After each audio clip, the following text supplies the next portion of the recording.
Good morning, everyone. I hope all of you fine.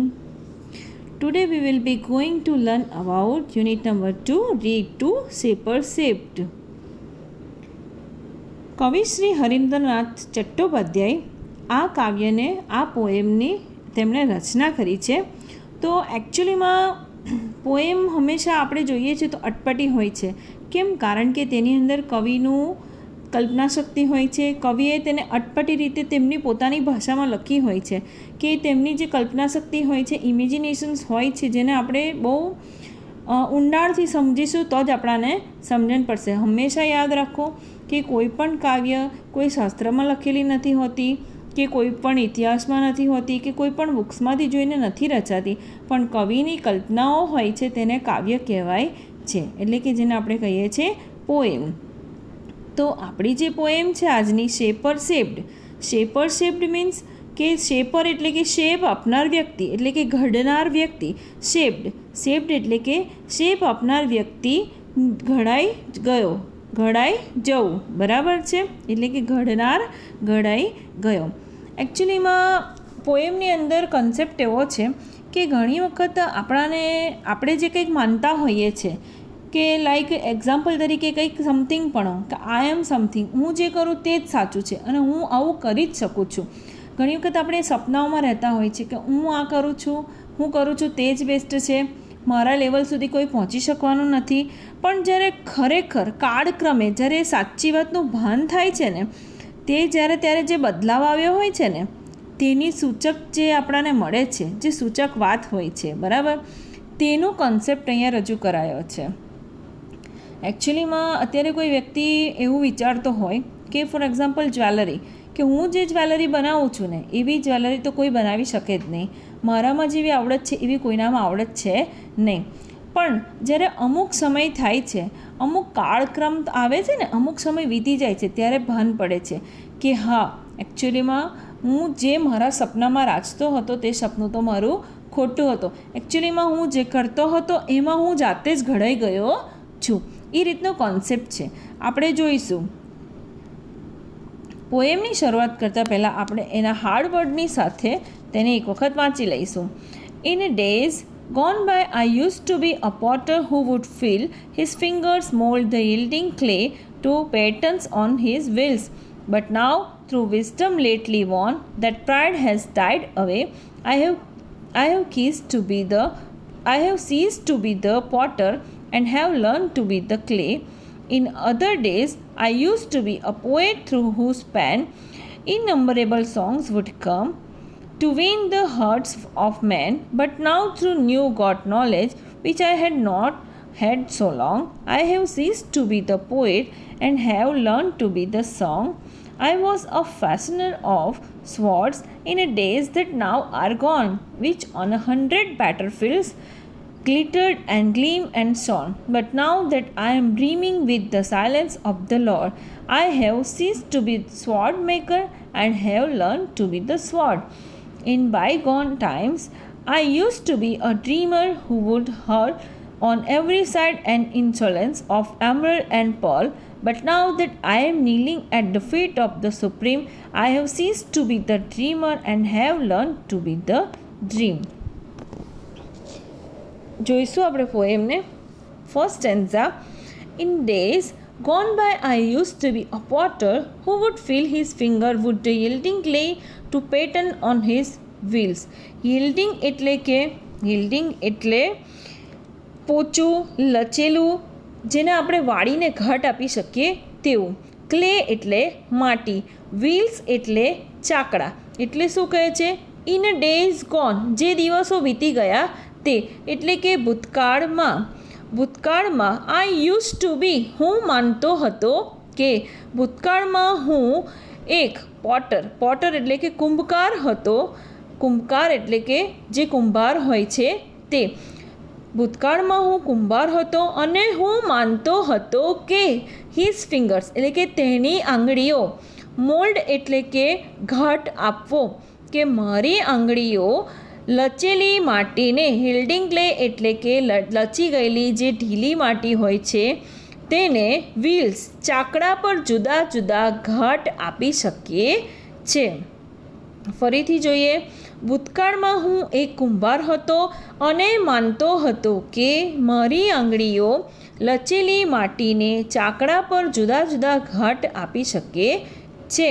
But now through wisdom, wisdom યાની કે ડહાપણ આવવું, ભાન પડવું. પણ હવે શું કહે છે? પરંતુ હવે પાછળથી ડહાપણ આવ્યું છે, ભાન પડ્યું છે, અને દેટ પ્રાઇડ હેઝ ડાઇડ અવે, અને જે કંઈ અભિમાન હતું તે ઉતરી ગયું છે. I have cease to be the potter and have learn to be the clay. હું હવે જે કુંભાર હતો તે કુંભાર તો મટી ગયો, એટલે કે હું હવે ઘડવૈયો બનવાનું મટી ગયો, અને have learn to be the clay, અને માટી બનવાનું મેં શીખી લીધું છે. ડેટ મીન્સ કે એક સમય એવો હતો કે મને મારી પર એવું પ્રાઉડ હતું કે હું કુંભાર છું, હું કોઈ પણ માટીને બહુ સારી રીતે લચેલી માટી હોય કે ગમે તે હોય એને મારી આંગળીથી ઘાટ આપી શકું છું. પણ સમય જતાં ભાન પડ્યું છે અને હવે ખબર પડી છે કે હું ઘડવૈયો તો મટી ગયો છું, પણ મેં જાતે જ માટી બનવાનું શીખી લીધું છે. એટલે જે આપણું પોએમનું ટાઇટલ છે શેપર શેપ્ડ, એટલે કે ઘડનાર ઘડાઈ ગયો તે સાબિત થાય છે. In other days I use to be a poet through whose pen innumerable songs would come to win the hearts of main.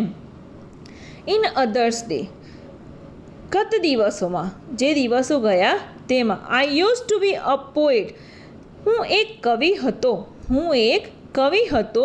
Whose pen, ઇનનંબરેબલ, ઇનનંબર એટલે કે અસંખ્ય, કે જેની પેનથી, જેની કલમમાંથી અસંખ્ય ગીતો, કાવ્યો રચાતા હતા, ઉતરતા હતા, કે જેનાથી to win the hearts of men, કે જેનાથી મનુષ્યના દિલ જીતી લેવાતા હતા.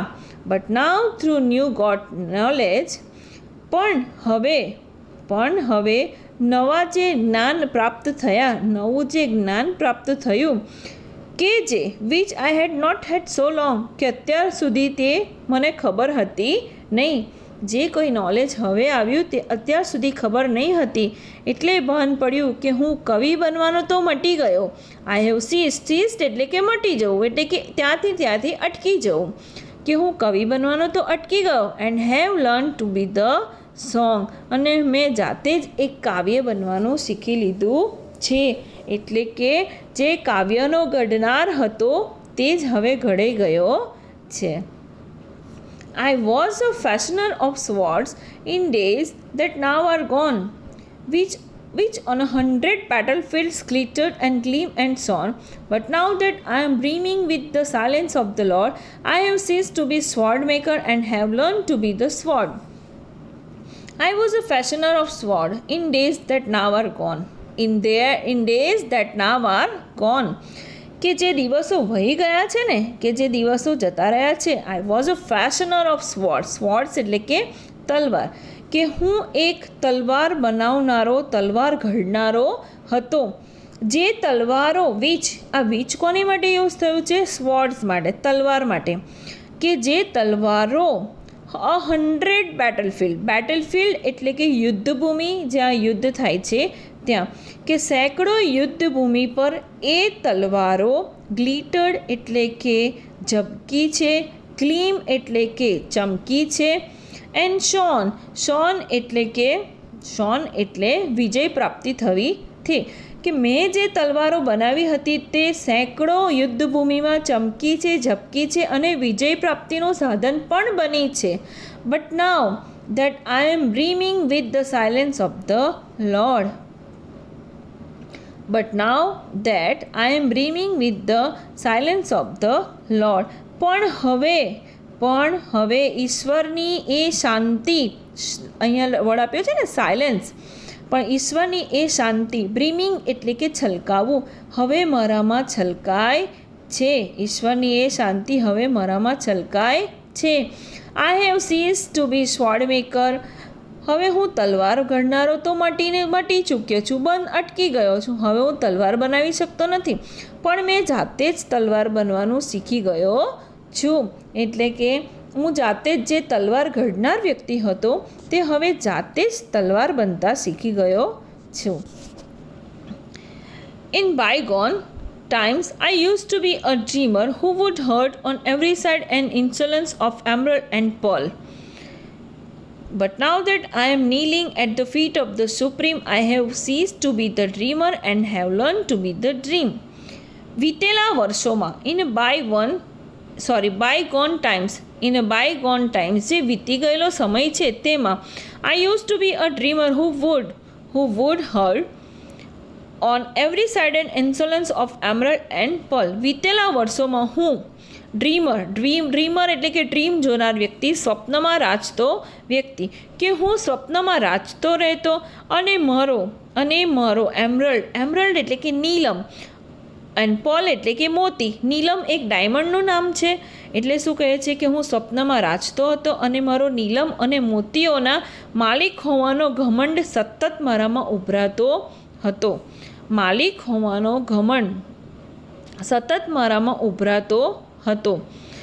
બટ નાવ દેટ આઈ એમ નીલિંગ, ની એટલે કે ઘૂંટણ અને નીલિંગ એટલે કે ઘૂંટણે પડવું, પણ at the feet of the supreme એટલે કે ભગવાન, જે હાઈકોર્ટ છે જેને આપણે સુપ્રીમ કોર્ટ કહે છે, એટલે અહીંયા નામ આપ્યું છે ભગવાન માટે. પણ હવે હું ઘૂંટણીએ પડું છું એ સર્વશક્તિમાનના ફીટ એટલે કે ચરણોમાં. એ સર્વશક્તિમાનના ચરણોમાં હવે હું ઘૂંટણીએ પડું છું. એક સમય એવો હતો કે હું નીલમ અને મોતીઓનો માલિક હોવાનું ઘમંડ સતત મારામાં ઉભરાતું હતું, પણ અત્યારે હું એ સર્વશક્તિમાનના ઘૂંટણીએ પડું છું. I have ceased to be the dreamer and have learned to be the dream. હું સ્વપ્ન બનવાનું એ સ્વપ્નમાં રાચનાર તો હું મટી ગયો છું. જે સ્વપ્ન જોનાર વ્યક્તિ હતો તેમાં હું મટી ગયો છું. And have learn to be the dream, અને મેં જાતે જ એક સ્વપ્ન બનવાનું શીખી લીધું છે. બરાબર. ફરીથી એક વખત પોએમને શોર્ટમાં જોઈ લો. ભૂતકાળમાં હું કુંભાર હતો અને માનતો હતો કે મારી આંગળીઓ કોઈ પણ લચેલી માટીને જુદા જુદા ઘાટ આપી શકે છે, પણ જ્યારે ભાન થયું ત્યારે ખબર પડી અને હું કુંભાર બનતા અટકી ગયો અને જાતે જ માટી બનવાનું શીખી લીધું છે.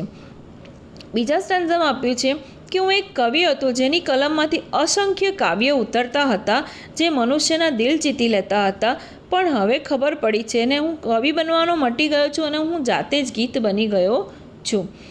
એક સમયે હું તલવાર બનાવતો હતો, જે તલવારો હજારો સેંકડો યુદ્ધભૂમિમાં ચમકતી હતી, ઝબકતી હતી, અને પરંતુ હવે મેં હું તલવાર બનવાનું પણ અટકી ગયો છું અને હું તલવાર બનાવનાર અટકી ગયો છું અને હું જાતે જ એક તલવાર બની ગયો છું.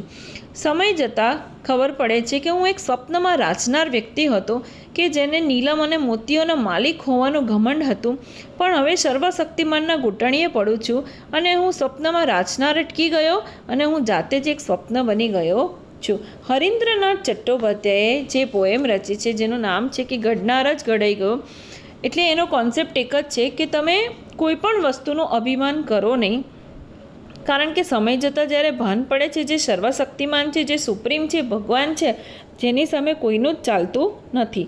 કાળક્રમે તેનું ભાન પડે છે અને પછી બધું જ અભિમાન ઉતરી જાય છે. અને ગ્લોસરી લખવાની, એના ક્વેશ્ચન આન્સર જે ટેક્સ્ટબુકમાં આપ્યા છે તે જ લખવાના. જો ટેક્સ્ટબુકમાં આપેલા આન્સર લખવામાં તકલીફ થાય તો તમે વોટ્સએપ કરીને પૂછી શકો અને ફોન કરીને બી પૂછી શકો. બરાબર. તો હું તમને આન્સર આપી દઈશ અને 3-4 યુનિટ ચાલશે, એટલે એક સાથે જ તમને શોર્ટ નોટ આપી દેવામાં આવશે. Okay, is that clear? કંઈ બી પ્રોબ્લેમ હોય તો તમે વોટ્સએપ કરી શકો છો.